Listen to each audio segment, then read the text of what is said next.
afternoon, everyone. This is GAB Pararas for Sports Corner PH. We are now on our first of maybe 2 or 3 interviews today. Kasama po natin na yung araw na ito ng Sabado. Happy weekend. Pagpapatuloy po natin ang interviews sa mga medalists na nagdaang Women's Martial Arts Festival. Last time na interview natin ang RTU Women's Arnis Team. Ngayon naman ang gold medalist sa Karate Individual Kata noong WMAF. Papakilala po natin at mag-iubos na tayo sa kanya. Let me welcome on Sports Corner PH, Ms. Samantha Veguillas. Magandang hapon and thank you for accepting the invite to talk to you. Thank you po. So medyo may konting iya lang si Sam. Ito yung pagkakataon na ma-interview natin siya dito po sa ating programa. And again, congratulations na sa gold medal finish niya sa Women's Martial Arts. Of course, di natin pwede mawala sa usapan yung tanong na kamusta na po kayo. Medyo this is actually a big improvement or parang achievement mo na rin on your part. Nasa edad na 19, debut ka pa dun sa Women's Martial Arts Festival, sakto nakaginto ka. Yes po. I've competed a lot po sa national tournaments, pero I haven't won a medal in a while then. So when I won gold, I was quite shocked and quite proud of myself then. So at least i-refresh natin yung memory mo. Mamaya din tatalakayin yung naging performance mo. Si Sam, kung alam nyo naman siguro yung mga, sabihin natin mga kamag-anak niya, ang dad mo, si Sir Chino Veguillas, is the 1993 SEA Games gold medalist sa kata, sa team event. Pero active pa rin siya sa karate. If I could remember, nag-referee din siya doon sa Thailand Open, kung hindi ko o sa Karate 1 Series recently. Yes po. Si Sir Chino Veguillas po ito. Kapatid niya is actually the president of AAK and Karate Pilipinas, si Shian Richard Lim, isa sa mga mabuting kaibigan natin personally. At ang lolo mo, although naabutan mo siya nung nabubuhay pa, si Shian Manuel Pocholio Veguillas, sumalangit nawa. Founder po siya ng AAK, Association for the Advancement of Karate Do. And I know kahit pa nasa taas na siya, parang i-guided you in your journey sa karate. Bakit ba mahalaga sa inyo na maging part ng isang parang karate-minded na family na kabilang ka doon sa mga iba't ibang mga family members na aligi o sabihin natin nagmark ka sa kasaysayan ng Philippine Karate? Before po kasi, when I was younger, my dad, he would take me po sa mga karate tournaments, ganon. Pero he doesn't force me to join karate. So dati, iniisip ko, ba't di niya ako fina-force pumunta sa karate, mag-join? So tinanong ko siya. And then he was like telling me na he's waiting for me to want to do karate so that I'm actually passionate about the sport. So, yeah. Okay, so nabanggit natin yung first part ng beginnings. Now, let's talk about yung beginnings mismo. Paano mo nasimulan ang karate career mo? Si Sir Chino ba yung nagkumbinsi sa inyo na o nag-force sa inyo na mag-karate ka and over the years nakikita mo na ba yung parang improvement in both kata or kung naglaro ka ng kumite?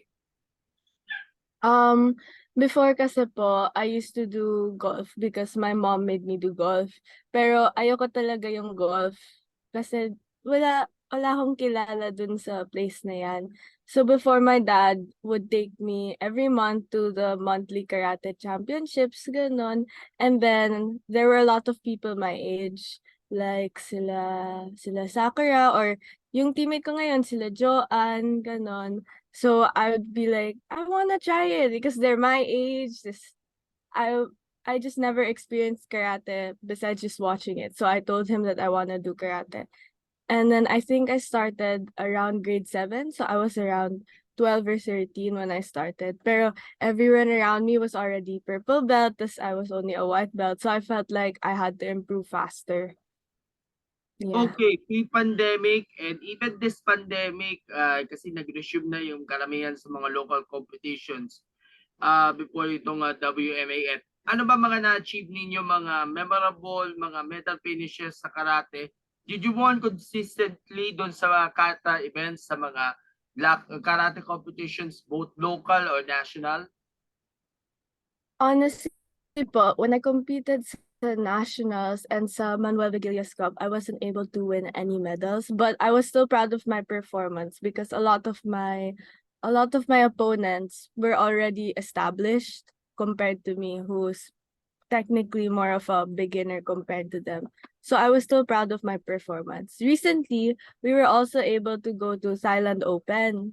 Thailand Open. I didn't get a medal there, but I finished in the middle of the rankings. And I was very proud of my performance there because after I did my kata, Sir Ricky went up to me and said, "Your performance here was better than in Manila." So I was very happy about that. Then after that, I competed in a few local championships and I got silver and gold. So after that, it was more medals. So yung Thailand Open nga pala is your first international competition since the pandemic or in overall? First since the pandemic, but it was the first time that I competed in something that big of a scale. I've competed in international tournaments, but I would say that was the biggest that I've competed in. Okay, currently you're ay active member nga ng AAK na isa sa mga top karate clubs dito sa Pilipinas. Sa AAK mo nakuha yung mga magandang learnings, yung pagkikitungo sa teammates, saka yung proper training mindset para lagi kang handa in every competition. Yes po, yes po. And paano mo may describe yung journey ninyo being part of AAK? I would say po, AAK kasi is like a family. So even before I joined karate, since I was also part of the like family talaga nila Papa and Tito Ricky, I felt like I was already part of the AAK family kahit before I started karate.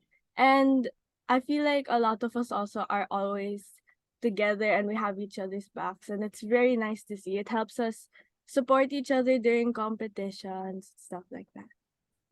Okay, during the pandemic, tuloy-tuloy pa ba ang training ninyo at home and nung nag-restrict na wala yung restrictions, na-lift na, nakakagawa ka muli ng training along with your teammates sa AAK doon sa kanilang dojo? I think sa Mega Mall yun eh.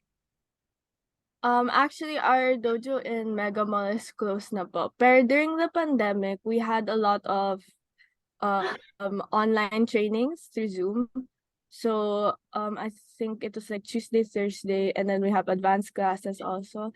We tried to keep it as consistent as possible, but of course, some people will get burned out. Like me, at one point, I got burned out because it doesn't feel like I'm improving because I can't tell if I'm improving because it's hard to check. Pero when the pandemic ended, a lot of us came back and then we started training again in person and it felt good to be surrounded by people instead of just looking at the screen.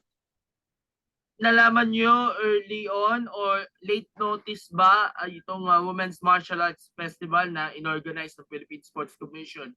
Kaya nag-register ka doon? Late, na naman late po, pero the competition is in November. We registered November na din. Parang late na yon, di ba? Medyo late. Kasi Okay. po, nagka-COVID kaming dalawa. So, we were thinking pa if we can register pa ba. Pero, we trained naman. So, I guess pwede pa. So, at least naka-bounce back ka naman dahil alam natin na pag si COVID, alam mo naman siguro, nakakatakot talaga na maawa.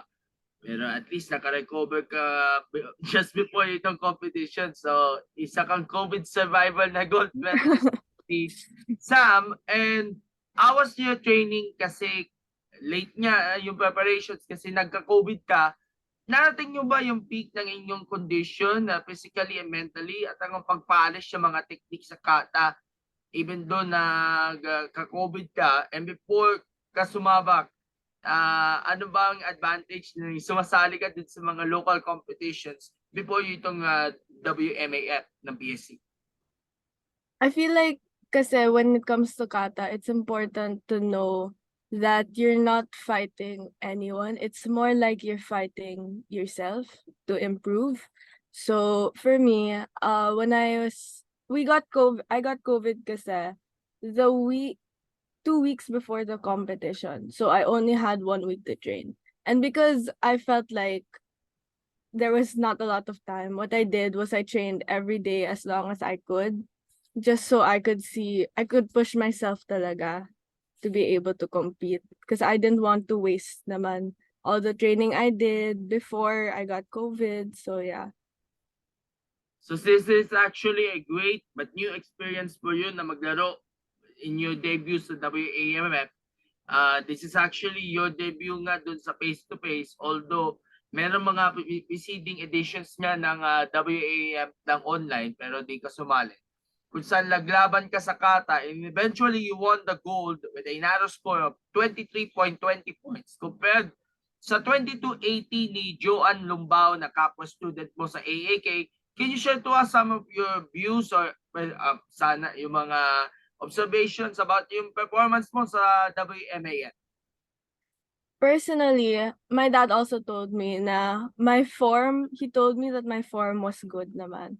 Pero I could be stronger, as in physically more stronger. And I feel like I can feel that talaga. Since that's also a reason why I like kata, because I get to become stronger physically in that way. I feel like that's something I need to focus on more. Since I came from I was pretty underweight during the pandemic. I lost a lot of kilograms. I was 43 kilograms before, but now I'm like 48. So I feel like gaining that weight through muscle, of course, through muscle is gonna help me a lot, getting stronger. And also, it was fun to compete against Joanne sa finals because it's good to know that someone that trained just as hard as you also made it to the finals. So parang nakatulong ito na malaki yung pagbabawas niya ng timbang para mas lalo ka pa ma-excel dun sa inyong performance sa kata. And give us one kata form or technique na inyong nagustuhan dun sa tournament na yon, in particular sa finals. At naging satisfied ka ba sa ipinakita mong outcome kahit alam natin, di natin maiwasan yung pressure, saka yung pagod mo? The kata that I did during the finals kasi I learned it when me and Ma'am Rika Torres went to Japan for training. And it was kind of something I just wanted to try.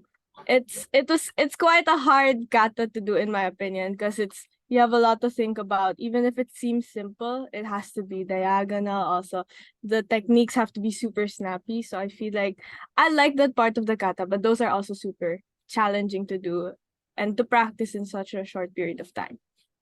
By the way, si Rica Torres nga pala yung na nabanggit niya is actually competing nga doon sa Karate 1 series. Ay, kung hindi ako nagkakamali, sa Thailand yun. Pero sa Jakarta po. sa Jakarta pala. Pero sa kasamaang palad, hindi siya napalad na makaabot dun sa mga medal rounds. Pero saan natin, by January, talagang magpapawi talaga ng gusto si Miss Rika na isa din sa mga inspirasyon mo kung bakit na-pursue mo yung kata career. Yeah, she's our coach din sa advanced kata and sa like regular classes. So I'm always around her. Also, before when she started teaching, when I was in high school, she was the teacher for our varsity. She was our coach, and she also came from the same high school as me. So yeah, she's really an inspiration to me. So, si Rika nga ay veterano niya dito sa national team. Plus, meron din tayo mga iba pa mga Filipino-Japanese karatekas na nandun sa kata team. Like sila Sakura Alponte na nag-bronze dati dun sa Worlds at si Sara Pangilinan. So, what were the reactions upon receiving the gold medal sa first WMAF mo? And your relatives also watch you during the tournament, especially since yung dad nyo, si Sir Chino. Well, for me, when I got the gold medal, I was so shocked because again, I felt like I wasn't super strong yet, but I still believed in myself as much as I could because, well, that's all I had. So I felt like I just needed to do as strong as I could. And since I did that, I won. So I was pretty proud of myself. But again, there's a lot of room for improvement. That's also what my dad told me. Now, it's good that I won, but there's still a lot of room for improvement. Nakikita natin na may ibubuga ka pagdating sa competitions. Do you think kaya mo pa rin ba na sumabak sa mga mas matataas na level ng competitions like yung mga international meets, and are you willing to represent that country, to give honor and country, to add more exposure in those mentioned meets? Although marami tayong mga iba mga kasabayan ng mga female karatekas na nag-excel din, like si Rika, si Sarah at si Sakura, and hope to have a great run, ika nga. Of course, I feel like one day I want to, when I feel like I'm better than. When my dad and Ma'am Rika think that I'm ready, I feel like. So bukod sa karate, abala ka rin sa pag-aaral, di ba? I think nag-aaral ka ngayon sa CSB. And may we Yes know po. your year and course mo ngayon sa Benilde? Are you happy na kahit pa paano? Na-excuse ka muna at of course may mga pinagawa ka mga paperworks ka dun sa classes mo para lang mag-compete doon sa WMAF. I'm a frosh po at Benilde and I study multimedia arts. I didn't pa-excuse na po for the competitions or for when I had training in Japan because most of our classes are online. So, are online for the first term. So what I did was I just scheduled, if I had a class, I just go to the class and I tell my coach, ganon. So I was able to just manage my time there. So bale online doon sa first term. What about sa mga iba pang mga terms? Is it a mix on online talaga or yung i-mix din yung face-to-face classes din? Hopefully daw po, they want to, as much as possible, transition to hybrid or full face-to-face by next step. Okay. Hopefully. So anong susunod kay Sam? Kasi ikaw nakikita natin next big thing ng kata in particular sa karate. At alam ko magiging bright ang future mo, hopefully pag na-select ka sa national team. Ano ba mga nakaplano ninyo come 2023 after your win sa women's martial arts? I think my main plan is just to keep training, keep improving, and also keep my grades high so that I won't have to compromise between academics and karate. So that's really my goal. So itong Women's Martial Arts Festival is your last competition for this year o meron pang naka-linya pa at the end of the year? I think but we have one more competition that we'll join, which is in the second week of December, but I'm not sure po about the details. It's a local competition po. So I'm not sure yet about the details. So please update us kung ano yung competition and we get to see yung iba pa mga members. Shoutout din natin kay Prince Aleo. Kung kilala niyo si Prince, siya yung isa sa mga produkto ng Atletang Ayala. At isa sa mga produkto ng national team si Sir Prince. And of course, my last question before we end, nasa third generation ka ng mga Veguillas, kung yung lolo, yung tatay mo, at ngayon ikaw naman, na isa sa mga pinakasikat na karate clan sa bansa. Ano na lang mahalagang natutunan sa inyo, sa ama mo, sa kapatid ng inyong father, at sa lolo mo, upang ipagpatuloy mo ang parang winning tradition ng mga Veguillas pagdating sa development ng karate at sa pag-represent natin sa ating bansa?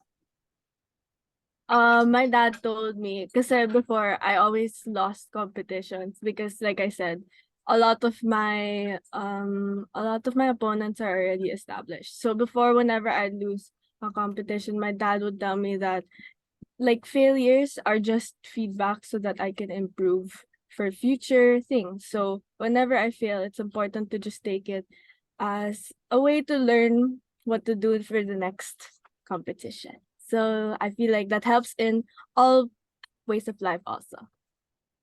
I hope your lolo Shian Pocholo is really proud of you sa mga narating mo, kahit alam natin na nandun na siya sa itaas, talagang nag-guide at nasusupport ka. sa inyong journey, and even your dad as well. So again, congratulations to you. And before we say your final remarks, photo tayo sa thumbs up and smile, of course. Ayan. 1, 2, 3. Ayun, so nagtatapos na naman ang interview natin kay Sam, ang ating gold medalist sa kata sa Women's Martial Arts Festival ng Philippine Sports Commission. And congratulations sa lahat ng mga winners, and we will try to interview more medalists in the coming days. So Sam, if you want to say your final remarks, go ahead at yung pasasalamat na rin. Thank you so much po. Yeah, I'm going to improve. You might see me more. Yun lang. Ayun, so pag simple ang inyong final remarks, alam mo naman siguro may konting iyang dito sa ating katawan. Kasi na-interview ka before sa mga Jayo noon kay Jun Navarro at sa PSC, kung inyo natatandaan ninyo. At of course, na medyo na-thrill ka na makapag-interview ka na sa mga media, no? Yes po. So, we'd like to thank you for joining us. And gaya na nabanggit mo, patuloy ka pa ma-improve, patuloy mo pang ma-sustain pa yung mga ginagawa sa karate. And of course, giving honor and glory not just for the Veguillas clan, but also sa lahat tayo, mga Pilipino. At of course, isa lang naman ang nirepresent natin ng ating bansang Pilipinas. Hopefully in the near future, baka makita ka namin sa mga SEA Games, sa World Championship, sa Karate 1 Series, at mayaanay mo pa sa mga iba pang mga top caliber ng mga Philippine Karate stars po natin. Okay, thank you so much, Sam, and hopefully Thank you have to you po. again on our next interviews. Stay strong, stay train hard, and of course study until. Bye! Thank you! Thank you po.